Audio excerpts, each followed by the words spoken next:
ইতিমধ্যে আপনারা অবগত হয়েছেন 5ই আগস্টের পর মানুষের মনে যে স্বস্তি ফিরে এসেছিল, মানুষ গণতান্ত্রিক পরিবেশ কেমন হওয়া দরকার তার একটা নমুনা পাওয়া যাচ্ছিল। যে রাজনৈতিক দলগুলো কথা বলবে, নানা বিষয়ে আলোচনা করবে, সমালোচনা করবে, বিভিন্ন দাবি তুলে ধরবে। সেই দাবি যিনি ইনকামবেন্ট আছেন, সরকার আছে, তারা সেই দাবি যতটা মানা যায় মানবে, যতটুকু মানবে না সেটা মানবে না। এটাই তো একটা গণতান্ত্রিক পদ্ধতি এবং পরিবেশ, এটি গণতান্ত্রিক সরকারের প্রত্যাশা। যদিও নির্বাচিত নয় অন্তর্বর্তীকালীন সরকার, তথাপিও গণতন্ত্রগামী এবং ফ্যাসিবাদ বিরোধী আন্দোলনে যারা অংশগ্রহণ করেছেন তাদের সমর্থিত, এটা আমরা বারবার বলে এসেছি। কিন্তু কিছু মানুষ, কিছু রাজনৈতিক দল, তারা স্বাভাবিকভাবে কখনোই আচরণ করতে পারে এবং পারছে না বলে আমার মনে হয়। তারা তাদের পরিণতির কথা চিন্তা করে না, যে পরিণতি কোথায় যাবে, কি হতে পারে। 16 বছরের এত রক্তক্ষয়ী সংগ্রাম, এই সংগ্রাম শেষে দেশে জনগণ একটা সুস্থ স্বাভাবিক পরিবেশ কামনা করে। সেই প্রত্যাশা মেটানোর দায়িত্ব আন্দোলনকারী রাজনৈতিক দলগুলো। নানা ঘটনা এবং নানা ধরনের সন্ত্রাসমূলক ঘটনার আমরা বহিঃপ্রকাশ দেখছি। আমরা এও বলেছি, দলের নাম ধরে, দলের নামে যারা সন্ত্রাস করবে, যারা কোনো ধরনের অপকর্মে লিপ্ত হবে, চাঁদাবাজি, দখলবাজি, এগুলোর সাথে, এই অনৈতিক কাজগুলোর সাথে যারা জড়িত হবে, তাদের প্রতি দল একেবারে জিরো টলারেন্স নীতি গ্রহণ করবে এবং করে যাচ্ছে।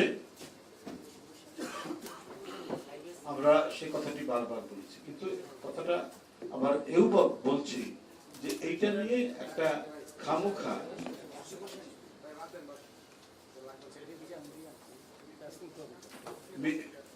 অপরাজনীতি করবেন না। যারা করতে চাচ্ছেন, নানাভাবেই যারা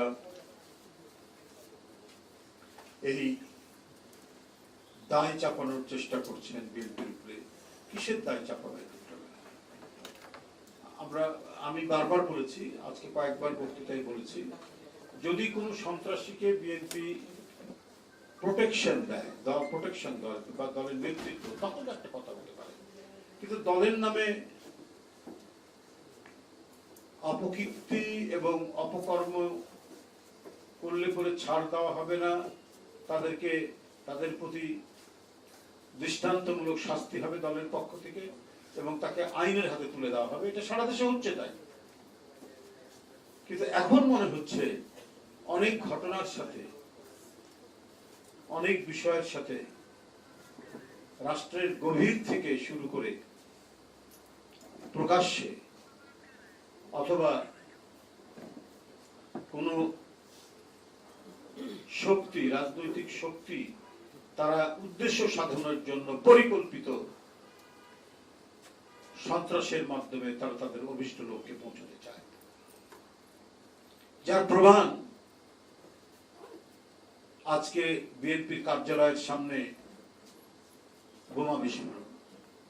এটা তো হাসিনার কালচার, এটা তো ফ্যাসিবাদের কালচার, এটা তো আওয়ামী লীগের কালচার। ভয় দেখাও, হুমকি দাও, গ্রেপ্তার করো, মামলা দাও, বাড়িতে গিয়ে আসামিকে ধরতে না পারলে তার ভাইকে ধরে নিয়ে আসো, নাহলে তার স্ত্রীকে ধরে নিয়ে আসো। এটা তো হাসিনার কালচার। এটার পুনরাবৃত্তি দেখছি কেন? বিএনপি কার্যালয়ে সে বোমা কারা মারছে? এটা গোয়েন্দা সংস্থা জানে না, এটা প্রশাসন জানে না, এটা সরকার জানে না। তাহলে কিসের সরকার? কারা এই কাজ করছে? এটা আমরা কিন্তু প্রকাশ্যে না দেখলেও আন্দাজ করতে পারি তাদেরকে ভয় দেখাতে চাচ্ছে। শেখ হাসিনার দাপটের কাছে কই আর তো বাধা তুলতে পারেননি, সব তো গর্তে ঢুকেছিলেন। এখন বিএনপি কার্যালয়ের সামনে থেমে থেমে বোমা ফুটান, যে এখন তো ফুটালে পরেও কেউ কিছু বলবে না, আর বিএনপির নেতা কর্মীরা তো রাত্রে আর নেই, এই সময় আমরা আসি। দেখুন, আমি স্পষ্ট ভাষায় বলতে চাই, বাংলাদেশকে কোন দেশে তাবেদার বানানো যাবে না। যে নীতির উপর যে দলটি প্রতিষ্ঠিত সেটা হচ্ছে বাংলাদেশ জাতীয়তাবাদী দল বিএনপি এর সকল অঙ্গ সংগঠন এবং এই দর্শনে যারা বিশ্বাস করে সেই মানুষ। আমাদের রাজনীতির মূল দর্শনে হচ্ছে, এবং যিনি এই দর্শনের প্রবক্তা তিনি শহীদ রাষ্ট্রপতি জিয়া রহমান স্বাধীনতার ঘোষণা দিয়েছেন। স্বাধীনতার সেন্টিমেন্ট বিএনপির সকল নেতাকর্মীর রক্তের মধ্যে সেটা প্রবাহিত, এর শ্বেত কণিকা লৌহ কণিকার মধ্যে সেটা ছোটাছুটি করে। আবার বহুদলীয় গণতন্ত্রের প্রবক্তাও জিয়া রহমান, এবং সেটিকে আরো বেশি প্রলম্বিত করেছেন, সেটাকে আরো বেশি মানুষের কাছে বহুদলীয় গণতন্ত্রের যে মূল মন্ত্র সেটাকে প্রতিষ্ঠা করেছেন দেশের নেত্রী বেগম খালেদা, সেই দল বিএনপি, এবং একই দর্শন চিন্তা নিয়ে নেতৃত্ব দিচ্ছেন বিএনপির ভারপ্রাপ্ত চেয়ারম্যান তারেক রহমান। তো আমরা তো ৭১ সালে আমাদের দল, আমাদের প্রতিষ্ঠাতা যেমন দুঃসাহসের উপর ভর করে স্বাধীনতার ঘোষণা দিয়েছেন, ঠিক তেমনি বেগম খালেদা জিয়া মৃতপ্রায় গণতন্ত্রকে পুনরুজ্জীবিত করেছেন। শেখ হাসিনার মতো, শেখ হুসেন মোহাম্মদ এরশাদের মতো গণতন্ত্র হত্যাকারী একজন ব্যক্তিকে আপসীন সংগ্রামের মধ্যে দিয়ে তাকে পরাজিত করে গণতন্ত্র প্রতিষ্ঠাকারী হচ্ছেন বেগম খালেদা জিয়া, সেই দল বিএনপি। এবং 2024-এ জনগণকে সংগঠিত করে ছাত্র জনতার যে আন্দোলন, সেই আন্দোলনে সবাইকে সামিল করিয়েছে জনাব তারেক রহমান।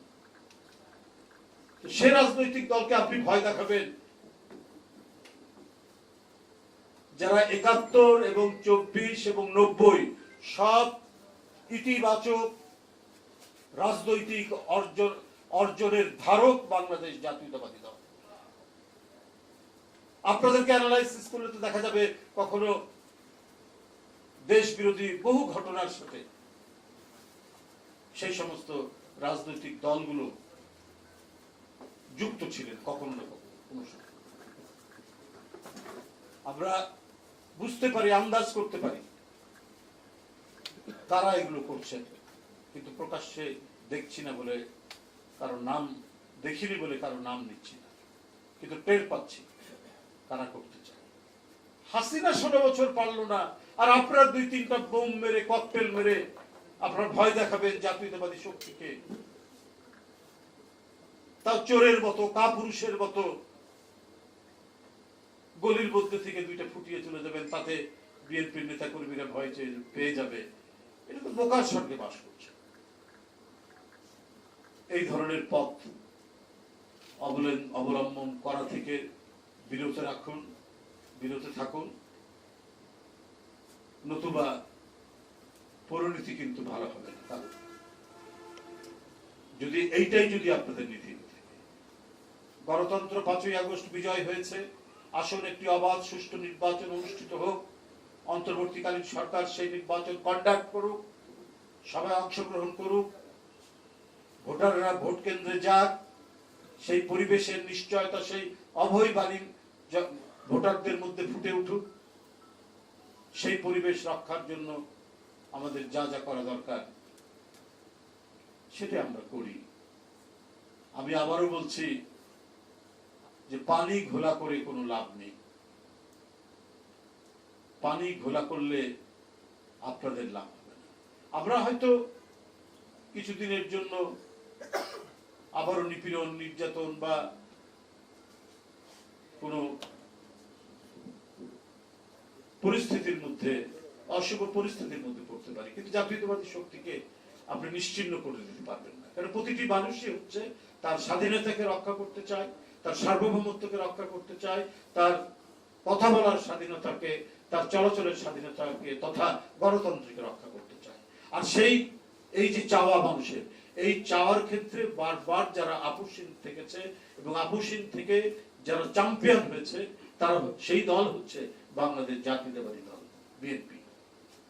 চোরের মতো বোমাবাজি করে তাদেরকে স্তব্ধ করতে পারবেন না। আপনি বাড়িতে বাড়িতে, ঘরে ঘরে, পাড়ায় পাড়ায়, মহল্লায় মহল্লায় বিএনপির পতাকা ধারণ করার বহু লোক আছে। এর জন্য ভাড়াটিয়া জোগাড় করতে হয় না। ঢাকার জনসভা আমরা ঢাকাতেই করতে পারি ঢাকার লোক দিয়ে। ওই রংপুর, চট্টগ্রাম বা রাজশাহী বা যশোর থেকে লোক নিয়ে এসে লোক দেখানোর, বেশি লোক সমাগমের দল বিএনপি না। মাটির গভীর থেকে, মৃত্তিকার গভীর থেকে যে দলের উৎসারিত হয়, সেই দলকে বোমা মেরে পরাজিত করা যায় না। যাই হোক, আমাদের মনে হয়, আমি আগেও বলেছি, প্রকাশ্যে যেহেতু দেখিনি, এটিকে প্রকাশ করার দায়িত্ব সরকারের। আমরা বারবার অন্তর্বর্তীকালীন সরকার ডক্টর ইউনূস সাহেবের প্রতি আস্থা আমরা দেখিয়েছি, আমরা আবার নানা বিষয়ে সমালোচনা করেছি। এটা গণতন্ত্রের পদ্ধতি, এটা নিয়ম, সেই অনুসরণ করে যাচ্ছে। কিন্তু কোনোভাবে যদি কাউকে আশকারা দেওয়া হয়, বা রাষ্ট্রের ভেতর থেকে যদি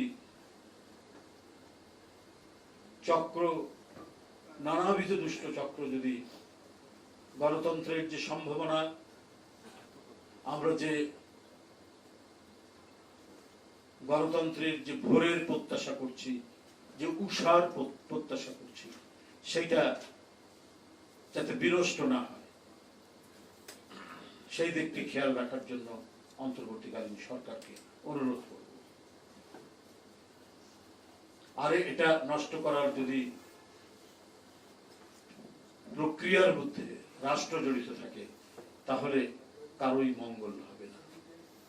কারণ আমরা, এই দেশ অনেক দিক থেকে হুমকির সম্মুখীন হয়েছে 5ই আগস্ট। যারা চাইনি শেখ হাসিনার পতন, এ ধরনের বহু ক্ষমতাশালী মহল রয়েছেন। অনেক দেশে তাদের শক্ত অবস্থানও থাকতে পারে, কিছু দেশে, অনেক দেশে, কিছু দেশে আমরা গণতান্ত্রিক শক্তি বা গণতান্ত্রিক আন্দোলন, গণ অভ্যুত্থান, জুলাই আগস্ট, এটা সারা বিশ্বের গণতান্ত্রিক শক্তি এবং যে সকল জাতি স্বাধীনতা, সার্বভৌমত্ব বিশ্বাস করে, সবারই সমর্থিত এই গণ অভ্যুত্থান, প্রত্যেকেরই শুভেচ্ছা বহন করে এই জুলাই আগস্টের যে গণ অভ্যুত্থান। দুই একটি দেশ হয়তো মনক্ষুণ্ণ হতে পারে। তো আমাদের এই পথ চলা গণতন্ত্রের অভিষ্ট লক্ষ্যে পৌঁছা, একটা অবাধ সুষ্ঠু নির্বাচন এবং আজকে যে বিষয় নিয়ে, যে সংস্কার এবং অন্যান্য গণতন্ত্রকে মজবুত করার জন্য যে বিষয়গুলো নিয়ে আলোচনা হচ্ছে, সেটিকে মজবুত করার ক্ষেত্রে সবাই মিলে আমাদের যে কাজ করার যে পরিবেশ, সেই পরিবেশ যাতে কোনোভাবে বিঘ্নিত না হয়, সেটা সরকারের দায়িত্ব। আর এই ধরনের ছিচকেমি, গুলি দিয়ে, সে অমুক দিয়ে, সে দুটা বোম ফাটিয়ে কয়েকজনকে আহত করে যে দৃষ্টান্ত স্থাপন করছেন, এটা সেকালে পুরনো, এটা শেখ হাসিনার পথেই হাঁটা বলে আমি মনে করি। শেখ হাসিনা যে পথে হাঁটতেন, তারাও মনে করছেন এই পথেই বোধহয় সাকসেসফুল। তাই যদি হতো, তাহলে তো বিএনপি নিশ্চিহ্ন হয়ে যেত। কত বোমাবাজি করা হয়েছে এখান থেকে, সকাল সন্ধ্যা গোয়েন্দা পুলিশ দাঁড়িয়ে থেকে এই কার্যালয়ে নেতাকর্মী ঢোকা এবং বেরোনের পথে কতজনকে অন্যায়ভাবে অবৈধভাবে গ্রেফতার করা হয়েছে, তারপরেও যখন দমন করা যায়নি বিএনপিকে, তো সুতরাং এই বিএনপিকে 2-3টা বোমা মেরে দমন করতে পারবেন না। আপনাদের সকলকে ধন্যবাদ। খোদা হাফেজ। চলো যাই